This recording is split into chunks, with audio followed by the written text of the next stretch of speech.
I think it's recording now. Okay. Hi, this is Adrian and me talking about the coding assignment. So we would like to start with a discussion on a few challenges that we had throughout the coding process, and then kind of compare our memos and the line-by-line coding. So a couple of the challenges that I faced when doing this assignment was kind of with the coding, not being as succinct with the coding as the book was, because when I go back and read, if I want to go back and read like a certain part, mine is more of an incomplete sentence than just just two or three words, as it is in like on page 122 in the coding book. So so it's, for example, on 122 box 5.3, like conflict with doctor or hospital transfer.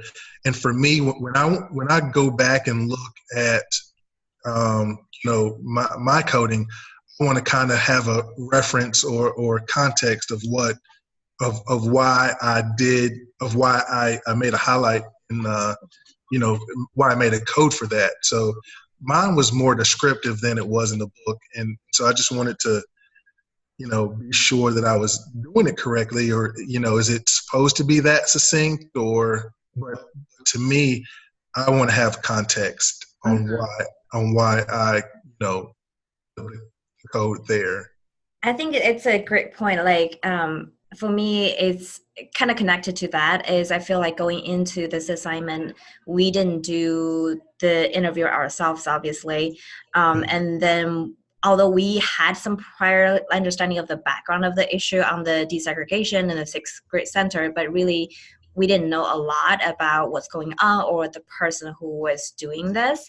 Right. So that the context part of it really kind of makes me feel like, okay, if I don't put down more words, when I go back, I wouldn't know what that is. Exactly, for sure. And then also I felt like, in a way, after, so I was trying to look up those people who help me understand who they are, what really their perspectives are.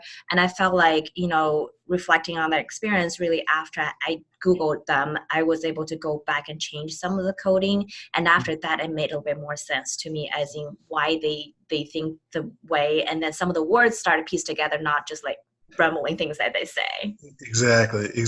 And I was glad that the two interviews were, for Trudell and Eisenberg. I'm glad those two were given to us because, it put into context, what was really going on. So, for example, in Trudell's interview, for example, she mentioned a pro bono lawyer that helped them out. But then in Eisenberg's interview, he gave a little bit more description. She named that it was, he had just graduated from law school and who his mother was, and she was a member of the league. So, those two interviews kind of filled in some gaps that were kind of missing. Maybe we missed it on one interview, but then, the other interview kind of filled in some gaps. So it kind of connected both of them. Yeah, together. I definitely agree. And I actually went for the coding for the Bennett the interview too. And then it was interesting to see, how these two were talking about the league's involvement. They were talking about how the NAACP withdrew and all that, but that gave them a perspective from the NAACP's perspective. Say, oh, we filed a lawsuit, we started this whole thing, and we withdrew from it. Exactly. So you're exactly right. So Bennett had a different perspective on why they left the suit and the initial filing of it and everything. So yeah, they all three tied together, and like you were saying, it was just nice to get. It would have been nice to have some type of context to kind of, that's one of the challenges that we both experienced. I would definitely agree. So moving on to the memo, if I can pull it up. Yes. It looks like I feel like we had a lot of similarities in the memo. So kind of with the Bennett one, we kind of both talked about so the NAACP, which is who Bennett was associated with. Mm-hmm. So they actually started this whole initiative to desegregate the schools because there lack of good education in the Black community. And then so they filed a lawsuit, but then some people were doing it different ways. Like the league people, they have the volunteers, they start like just renovating and doing more improvement facility, but really for their own children instead of for people in that community at the west side. Yes. And then eventually, like when the court decided, oh, we're going to do the sixth grade center, and then the NAACP wanted to fight for it. Well, I feel like that's what he was saying. You know, we wanted to file for it, file another suit and fight for it, but then instead it just went with a different direction. And then I kind of like you said, you know, those interviews kind of connected with each other. So now we move on kind of more to the National League, the League of Women Voters, and kind of learn about their perspective. Yes. Me, I just want to ask you a quick question on the technical side of, you know, actually doing the memo. For me, like I was saying, for me, it was more of writing incomplete sentences, maybe 2 or 3 words. So when I went back and did the memo, did you go back and look at your codes to write the memo? I think I did, but I think I relied more on the focused coding versus the initial coding. Okay. Just because like my focused coding is definitely, that's another thing. I feel like my focused coding, to me, I feel like I was actually summarizing the paragraph sort of in a way. Yeah. So it's not these keywords. I felt like, so I was summarizing in even longer sentences on what this paragraph is telling me, or this question is telling me. And then I think my memo is largely based on that focus coding. But then I also added a little bit more of like almost background information, I guess, into it to make sure the sentence makes sense in a way. Okay. Did you though, like, is that how, or did you actually go back to the initial coding to do? Well, I went back to the initial coding, and that's how I wrote the memo, because I went back and see what I initially coded, and then that's kind of where my thoughts came for the memo. So like, I just wanted to just see how you kind of approached the memo part of it. Yeah, for me, I think a big part of that is more because I know we're supposed to, like, you know, as you're like coding, you're jotting down your notes on the memo and stuff. But for me, it's more, I like doing things kind of by step. So I finished the initial coding first and went back to the initial coding and did the focus coding and then went to read the memo. So Okay. Well, I still did it all in one day, but like when I obviously finished reading 3 articles and then going back to the first one, the focused coding as in fuller sentences makes more sense to me than the initial coding.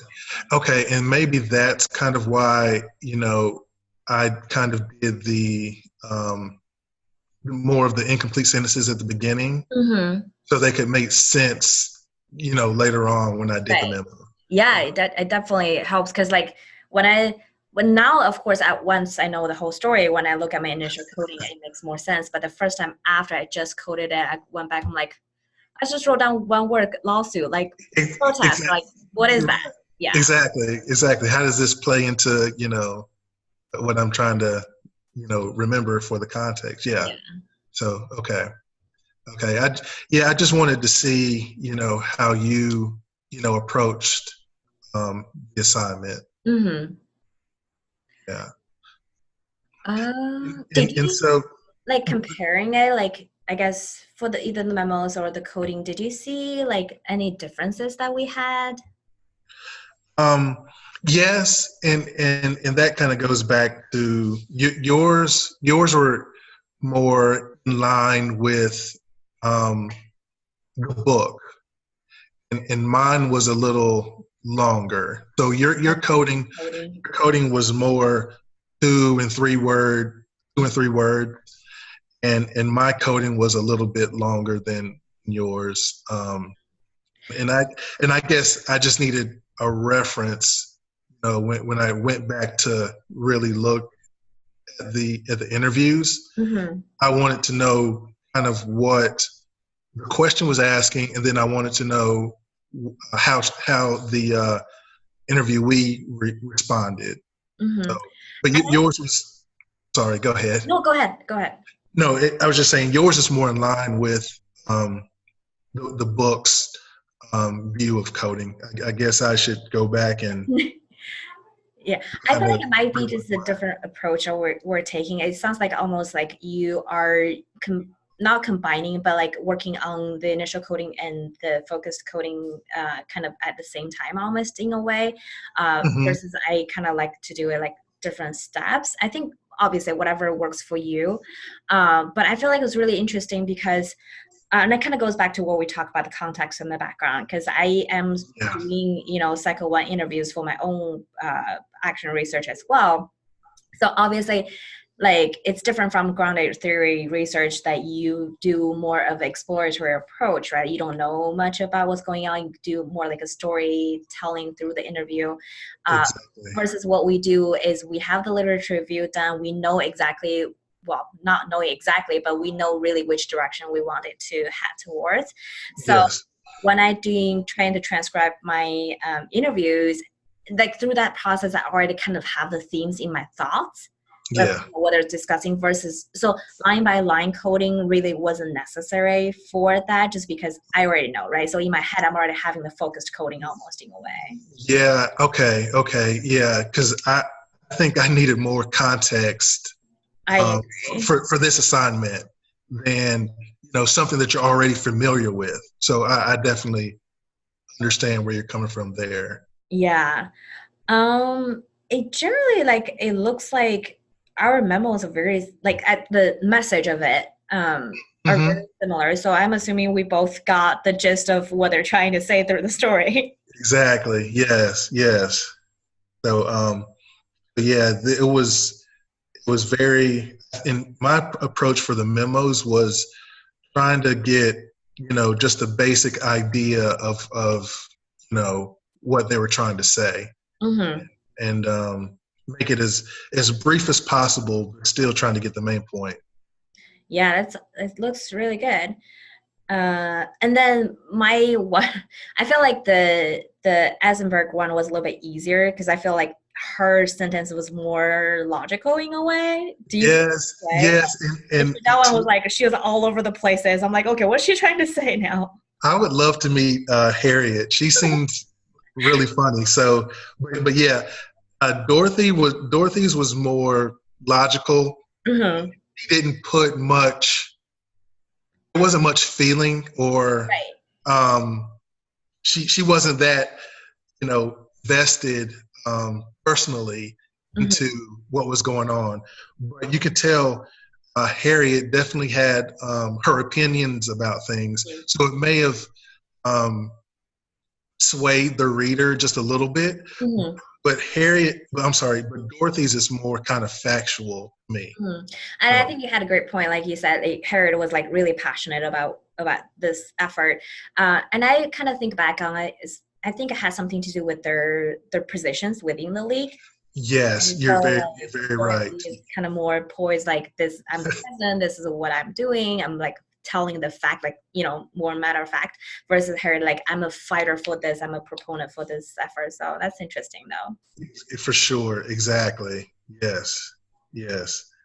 Um, but but they were both were very good interviews. But like we said before, it would have just been nice to kind of have some context um, with both of these, with all three of these people. Yeah, I definitely agree. Yeah.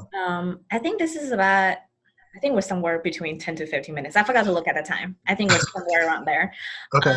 So I'm hoping I can figure out how to finish, like extract the recording and upload it. But I will let you know once that's being the link is being uploaded.